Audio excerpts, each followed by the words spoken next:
listening to Tapped In, Buncombe County's half hour to empower on WRES 100.7 FM in Asheville. Listen up and get tapped into local important resources, information, and topics. Learn more about the topics of today's show at buncombecounty.org. Okay, it's time to get tapped in. Hello, hello, hello. And greetings to everyone that's listening to my voice. Today is Tapped In, and I am one of your hosts, ZaKiya Bell Rogers. And I'm Leonard Jones. Leonard and I come to you from the Communications and Public Engagement Department of Buncombe County, often referred to as CAPE. Joining us today is Corinne Duncan, Buncombe County's Director of Elections. I hope everyone knows that 2024 is an election year, and we want to empower our listeners with the most accurate and current information around this election. From registering to vote, to actually voting and participating in the upcoming primaries and general election. I believe voting is one of the great privileges and rights of these United States. Without further ado, I'd like to say welcome, Corinne. Thank you. I've been on this show a few times and I love it every time. Oh, and we love to have you. We love our repeat visitors. Okay, so let's get right into it. 2024, we have elections. What type of elections do we have this year? So this year there's a possibility of 3 elections. 2 are guaranteed. Mm-hmm. There is the primary election that is coming up really soon. Mm-hmm. The election day is on March 5th, and early voting starts next week, next Thursday, February 15th, and that goes through March 2nd. Okay. And then there's a possibility of a second primary on March 15th if there was a runoff somewhere in the state. Mm-hmm. And then, of course, there is the presidential general election on November 5th. Yes. So have there been any new changes to the election? We know there's a lot of discussions that's happening around the country. What are some of the new changes that voters can experience this year at this election? So there are always changes in elections, mm-hmm. and this year Senate Bill 747 made a lot of changes to elections in North Carolina, and the biggest one that voters will notice is that photo ID is required. So photo ID is required both for voting in person during early voting and election day, and then also providing a photo ID for absentee by mail if you choose to vote that way. Mm-hmm. There are lots of acceptable IDs, so there's what you normally would think of: driver's license, passport. You can also get a free ID from our office, so you can stop by 59 Woodfin Place in Asheville and get a picture ID from us. And then there are the veterans cards, tribal IDs, lots and lots of IDs. Oh, wow. So wait a minute, they can get an ID from the voter register. So what do they need to bring? So they need to be a registered voter, mm-hmm. and they come in and fill out a very short form, and we take your picture there and issue your ID right away. That is awesome, because I know a lot of folks were very afraid of, like, what I'm going to do. I don't have money to go to the DMV and get an ID. So, they have the new IDs that they're requesting now if you're traveling. Mm-hmm. They call them the real. And I'm just like, well, I hope I have a real one because I brought all this information to drive. So a lot of folks are like, I don't know what I need. So that is awesome to know that they can come there and get it. And that's 59 Woodfin. 59 Woodfin Place, mm-hmm. Asheville, yes. And there is also an exception form. So if there's some reason that you can't provide a photo ID, mm-hmm. you can fill out a photo ID exception form when you go to vote. And those are things like you couldn't obtain a photo ID because of lack of transportation or disability, or maybe you have a religious objection. Mm-hmm. So there's further options also. Okay. I also remember, just as a Buncombe County resident myself, I received voter registration in the mail at the beginning of the year, mm-hmm. Which told me where my precincts was. Why do we send that out at the beginning of the year? Is that something we do annually, or is there somewhere someone's listening saying I didn't receive one in the mail? Maybe I'm not on the registry. What should they do? Yes, so those were voter cards. They're called voter cards, mm-hmm. and we send those out every time there's a district change. Okay. And so the whole county had district changes this time, so we sent them out to everyone. We have about 206,000 registered voters in Buncombe County. Wow. So you should have received one. If you haven't, then go online or call our office and check that you are registered. If you need to make changes to your registration, you can use that card. Otherwise, it's just for your for reference. Yep, you don't need it you don't have to bring it to vote. Okay. So express ballots. Ballots. I just couldn't find it. Express votes ballot. What is that process? So express votes are what we are going to be using for early voting to mark the ballot. So essentially, it's just a fancy pen. It's still a paper ballot. Paper ballots are required in North Carolina, so you always have a paper ballot. And this is radio, so not everyone can see the ballot that I'm holding up, but it's a long, skinny ballot, and you'll be issued that at the check-in station, like you always are. And then you'll put this into the express vote machine, and you'll do the selections on the screen. So you'll do the voting on the screen, but then it will print out the paper ballot where you can see your selections, and you put it in the tabulator like you always do, and get your sticker. Oh, that's cool. So you mentioned that we're going into the primary election. Looks like early voting starts next week. What's the difference between a primary election and a general election? That is a great question. So in the simplest terms, a primary election is preparing for the general election by narrowing the candidates to the number that can fit on the general ballot. Okay. So if there are more candidates in a contest than there is than is allowed on the general ballot, then there is a primary that triggers a primary. So this year in Buncombe County, there's all kinds of races that have primaries. Of course, president and the governor, but also in Buncombe County County Commissioner District 1, there's a primary. The city of Asheville also has a primary. So there's a lot on the ballot. One thing to know in North Carolina is that we have a semi-open primary, which means that unaffiliated voters can vote in the primary. Oh, okay. They have to choose one of the party primaries to participate in. And that's just one of the misconceptions when people get to the general election. They always talk about I'm just stuck with these two choices. So I just highly recommend for listeners out there to participate in the primary. This is when you actually allow your choice to narrow down those options that you'll see in November. So I just want to kind of plug that and break that misinformation that's out there. So participate. Oh yeah. So we know that this election is, it is a presidential election as well. So what other governmental offices are we looking at? So there are a lot, and it's there are a lot. Yes, there's a lot, and it also depends on where you live. So where you vote in depends on where you live. So there's a great tool called the Voter Lookup Tool on our website, buncombecounty.org/vote.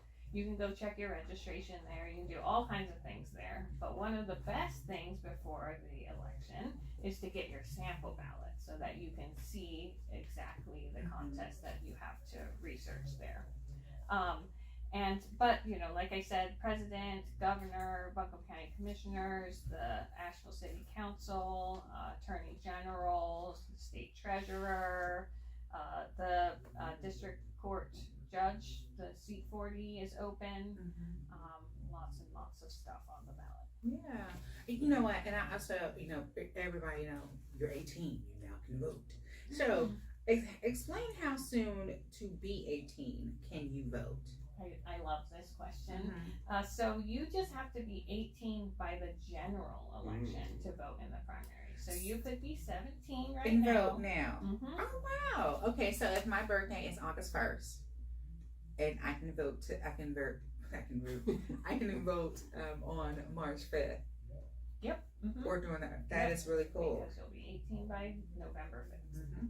So as long as you are 18 by November 5th, that means if your birthday is November 4th, you can vote. This that was the 15th through the 2nd early, and then March 5th. And at the that's the day. Leonard just handed me something, and I started stuttering. I am so sorry. So that is absolutely, and these are also, we have Saturday days and Sunday days. Yes. For early voting. Yep. like you said, early voting's March 5th through the 2nd. We have 11 locations all across Buncombe County, and you can go to any of those that are convenient to you. Yes. Also during early voting, we have a wait map, so you can see how many people are in line and have that help you choose where to vote. That is so neat. So I know we was encouraging these 17-year-olds who be turning 18 to go vote, but the first step is to register to vote. So Corinne, can you please explain that process and how these potential 17-year-olds can register to vote and anyone can register to vote? Yes, absolutely. So there's 2 ways to register to vote. If you're a DMV customer already, you can do it online through the DMV. Okay. Otherwise, you need to fill out a paper form. So you can come to our office and get that paper form, or you can print it out online and send that in to us. You need to provide the last 4 of your social security or your driver's license number and your address. And there's actually a new form that's easier to read, so I think that will help people get registered too. And also with the early voting, can't you register at early voting, or is it just a time period? That is correct. So during early voting, you can do same day registration, so you can register and vote on the same day.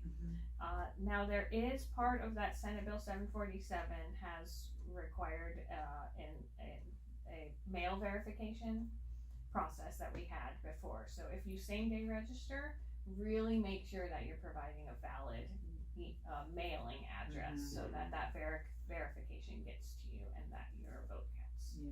And so we're talking about registering to vote, and we're trying to make sure that every person who can vote votes. But can persons with felonies vote in this election?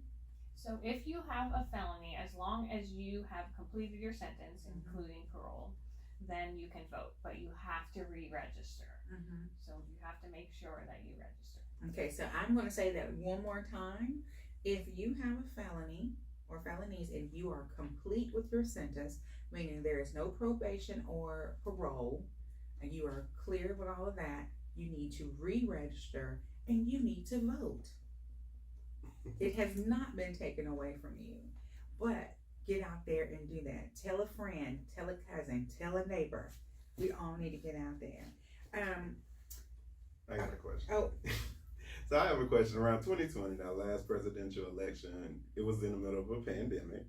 What are some of the changes, or we know a lot of times people use the absentee ballot to vote during that election.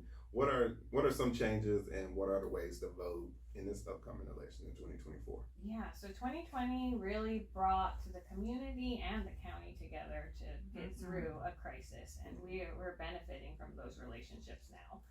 So our emergency preparedness, our communication, all of that is better, and so I'm really thankful about that. And then you're correct, absentee by mail was this really big thing that everyone became aware of. And it's true, anyone can vote absentee. You don't have to have, it's not an excuse absentee state. Anyone can do that. You do have to request an absentee by mail ballot though. And the deadline to do that is February 27th. But I would not wait that long. If you want to vote absentee by mail, make sure that you request and send that ballot back as soon as possible. So again, anyone can vote absentee. You have to fill out a request form. Then we'll send you out the ballot in the mail. That's the only way we can send it. You can't come pick it up at our office. We have to send it in the mail. Then once you have the ballot voted and there's instructions of how to fill out the envelope, you need some witnesses or a notary. And sign it. Make sure you sign it, and then you can either mail it back. Now, don't wait too long to mail it back, or you can drop it off at our office anytime before 5 p.m. on election day. That has changed. It used to be 3 days after the election, as long as we had it postmarked. We have to have it in our office by 5. Sorry, not 5 p.m. Close of polls 7:30 p.m. Not close of the workday. Close the polls, 7:30 p.m. And you can drop it off at early voting locations. You can't do that on election day, though. You need to come to our office if you're trying to return a ballot on election day. So the 3 ways are absentee by mail, early voting, or election day. Okay. And how do the new photo ID law plays a part in the absentee ballot process? Great question. So that's a photo ID is required for absentee by mail as well. We do not want you to put your original ID in there. So the requirement is a photocopy of one of the qualifying IDs. Now the exception form is also part of that process. So if there's some reason, maybe you don't have a photocopier and you can't leave your house, you can fill out that exception form and turn that in with your absentee ballot. Okay. So we know 2020 was full of surprises. And so we had a lot of conversation around voter fraud. So what has Buncombe County done to ensure that's not an issue here in our county? So elections has an enormous amount of safeguards for making sure that elections have integrity and high access to voting. We could do a whole 30-minute show on just this. But we start at the registration. So we verify that you're who you say you are through the registration process. Then there's list maintenance on the registration database to make sure that stays updated. During the, actually previous to the election, we're doing it right now, is where we take all of the tabulating machines and we put in sample ballots and make sure that they're tabulating correctly. And our board redoes that. So staff does it, board does it, and those are public meetings actually. We had one last night. You can come and see us do it again on Tuesday night. Then we have a very important canvas process. So most people think election day is done when election day is done, but it is not for us. We have 10 days after the election where we're auditing. We'll take 2 of the voting locations that we had during an election that they'll be randomly selected by the state board, and we actually hand count that whole voting location and compare it to the machine results. So those are kind of like the data protections part of it to make sure that things were accurate.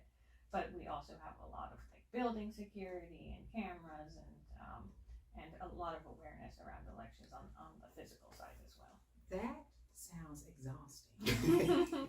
It's a lot, but it's a very important thing. Yes, it is very, very important. But I did not know that, and I work for the county, and I did not know that that process existed. Yes. That is very detailed and like, oh wow. And all of it's open. Anyone can come and see us do any of these. Because you hear, oh, they're counting ballots, but I just never associated it with that as the process. Oh wow. A lot of times you think about that more in when it's like too close to call, or they like revalidating the results that we have. My question is, I know with this radio show we're encouraging people to vote in the process, but how do community participate in this process? Often when I go to the election precinct, you have to see many of our elders out there doing the work, but anybody can be a part of this process. So how can community help be a part of this democratic process? Yes, so there are lots of opportunities that are really directly related to our office. You can be a poll worker, and we're pretty staffed up for the primary, but we'll be looking for more for the general, and that is for early voting and election day. We have MAT members. These are multi-partisan assistance teams that go out to assisted living facilities to help people with absentee by mail voting who can't leave their where they live. And then also every 2 years, this is something that I think a lot of people don't know, but every 2 years our board is reappointed. They have 2-year terms. So if you're interested in being a part of the elections board, which is a 5-member board, you can reach out to your party. The appointments happen through the political party. Oh, okay. And then we're going to be hiring more staff because the presidential has a lot higher turnout. So we need more people to help us in our office. We'll be hiring there in August. So with this participating in election day or early voting, is there compensation with it, or is it totally volunteer? There is compensation. It's almost volunteer, but there is compensation. And I don't have we just recently did a pay increase. Okay. So the lowest for election day poll workers is $200 a day. and it goes up from there, and then you have to work 16 hours on election day. So I'm not gonna say that it's easy, but it's nice. A nice little bonus, and then early voting is paid by the hour. The lowest there is $14 an hour, and then MAT teams are 17.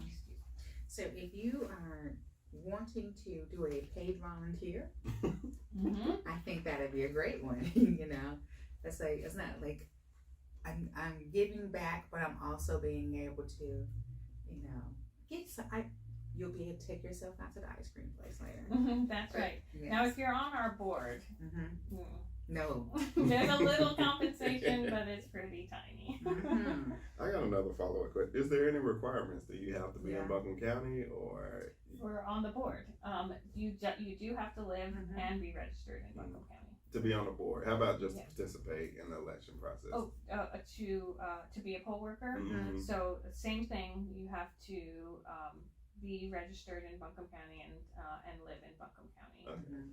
Is there any training or any process before actually being out there working at the election? Yeah, absolutely. So we train everyone. Of course, you just should train everyone, but it is required by law that you get training. We just finished early voting training, and we're doing election day training right now.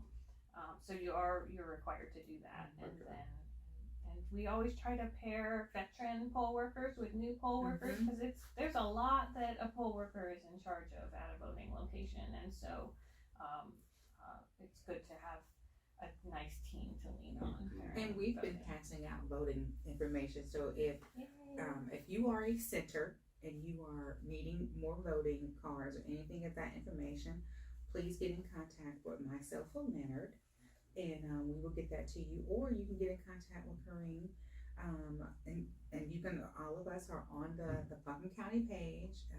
So if you need anything from us and there's any information, get in contact with us, because we're here to make sure that our community stays on top of the information.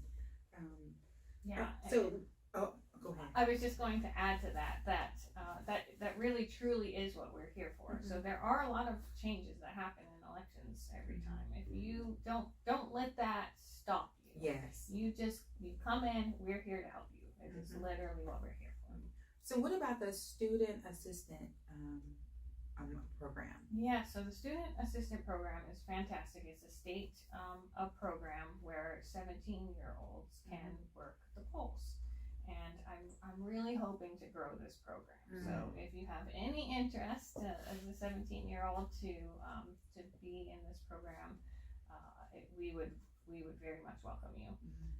You do have to get permission, but we have been successful in working with the city of Asheville and Buncombe County to have that be a teacher work day. So it's a free day. I'm sure you want to come out and learn.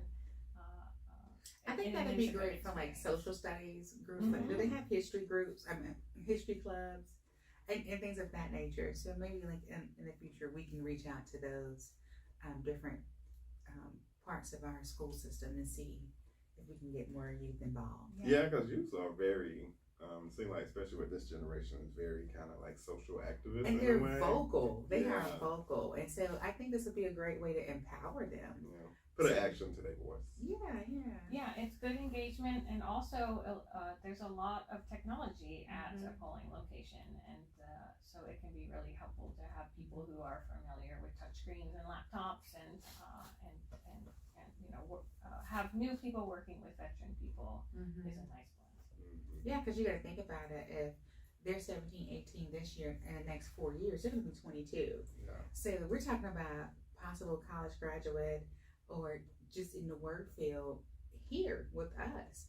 So this is their future. So, that it'll be great to get them in there so that they can, have a fingerprint in this, in this change. That'd be awesome. Yeah, there's no substitute for going and doing something. It's a great way to learn how to vote also. We need to come over there one day, Leonard, when our recording our phones and record the process of getting an ID and do that. So so look for that from Leonard and I in the next week or so, because we're going to do that while we're doing early voting. And that starts next week on the 15th. So if you want to vote early, I want to get this out real quick. If you want to vote early, we have several locations. How many do we have this year? 11. We have 11. And I'm going to name those for you. It's Black Mountain Library, East Asheville Library, Inca Canla Library, Fairview Library, the Friendship Center in Shiloh, the Leicester Community Center, the Reynolds Village, South Buncombe Library, Weaverville Community Center, Wesley Grant Southside Center, and West Asheville Library. So take a chance, go out there, and you can go on a Saturday and a Sunday. That Sunday date is 2/25, and it's from 10 to 3. So you can go before, while everybody else is in Bible study or Sunday school, and go vote and be there for service. Or you can go on Saturday, and that's the 17th and the 24th, and that's from 10 to 3. So, you know, you're going to brunch, stop and vote, and then go on to brunch. All right, so you all have that information. So, oh, and the last Saturday is at 8 a.m. So just in case your kids are still asleep and you can run out, you can go vote early in the morning without the kids screaming. Or just leave somebody at home with them. Don't just leave the kids. You should bring your kids to the voting process too. Yes. Yes. Absolutely. That too, Leonard. Teach them, bring them up right. Bring them up right. Yeah. I know one year, for my March 5th is my husband's birthday, and some years back it was on March 5th. So I took him to go vote on his birthday, and that was like part of his birthday day. He was not very excited because usually we go early voting, and he was wondering why, and that was why, and so. But he got a sticker. He got a sticker, that's right. It's like, Worth it. yes, so worth it. So is there something, okay, because we're getting out of time, is there something that you want our community to know that is so important? I think that it is important to remind us all of the reasons to vote. There are so many reasons to vote. So we talked about the primary narrowing candidates, so your voice gets to say who is going to be on that ballot in November. That's really important. And there is lower turnout in primaries, but it doesn't have to be that way. Come out and vote. There's something on that ballot that you care about, I guarantee you. It's our civic duty. We talked about community and just the social aspect of voting. People really like that. That's something about election day that I think that people really enjoy. You know, being in your community, your close community on election day. It's definitely a form of empowerment, expressing your voice, and it's a right that not everybody has. Yeah. There's people who have worked very hard and even lost their lives to make sure that we have this vote. And that's veterans. 2020 was 100 years for women's suffrage. It's Black History Month. There's a lot of people that you can vote in honor of. And then, of course, you get that sticker. Come and get that sticker. Nothing like a sticker. We will be doing the student sticker contest again, so people will be able to submit their ideas for a voting sticker in the summer, and we'll use that for the early voting sticker in the general. Okay. All right, Leonard. Well, when I think of voting, I always think I'm a student of history. I just think that a lot of people work very hard, sacrifice their lives for this right to vote. So this is a great privilege of being a citizens in the United States to participate in this process. So I strongly encourage people to come out to vote and bring people with you. Make it a family affair. I know I have a son that'll be first time voting this year, so he will very much be a part of that process as well. So just rearing up your children in a way in which they'll never go in the future. So participate in this process. Early voting, I think that's a great way to be equitable. You can choose the day. If it's raining one day, you still have a few more days. So wait until election day. May be too late. It may be raining. You may have unexpected circumstances happen on that day. But so start early. Choose early. It starts on February the 15th again and run through March the 2nd. And that's just for the primary. But again, we'll be having this discussion again as we run into the general election. And as they always say, elections do matter because we have seen a lot of different changes no matter what part of the spectrum you found yourself on, but this is your chance to actively participate. And so you get to choose the democracy in which you want to see in the world you want to see and live in. So I strongly encourage people to come out. And again, early voting starts February the 15th and runs through March the 2nd. And election day is on again March the 5th. So get out and vote in these primaries, and we again see everybody to come back out for the election in November. All right. Leonard almost took us there. Well, as we know, this is Black History Month, and there are so many great things that have happened in this world just with folks working together. You know, in this election, it's right after the beginning of a year. So we have a new year. And we make all these resolutions, we talk about exercising, but the most important exercise we don't talk about is exercising our right to vote. So I want everybody to stretch, get their bodies warmed up, get in the car, go to one of those 11 places that you can vote early. And I want you to grab that pen, and I want you to grab that paper and put it in the machine, and I want you to work those exercise fingers. We're gonna have exercise voting hands. We're gonna have voting poses, voting stands, you know, because the thing is, it is so important. If voting was not important, they wouldn't be trying to take it away. Every voice counts, regardless if your person wins or not. You have spoken. And my thing is this right here. You know, they always say, and we hear Mr. Gilliam say it all the time, a voteless people are a hopeless people. And we must use our voice even when it is not our speaking one. And so from me to you, let's have the best workout we ever had in voting. Until next time, you've been tapped in. Thank you for listening to Tapped In, Buncombe County's half hour to empower, here on WRES 100.7 FM in Nashville. Learn more about today's topics at buncombecounty.org. Otherwise, stay tuned for more great episodes coming up.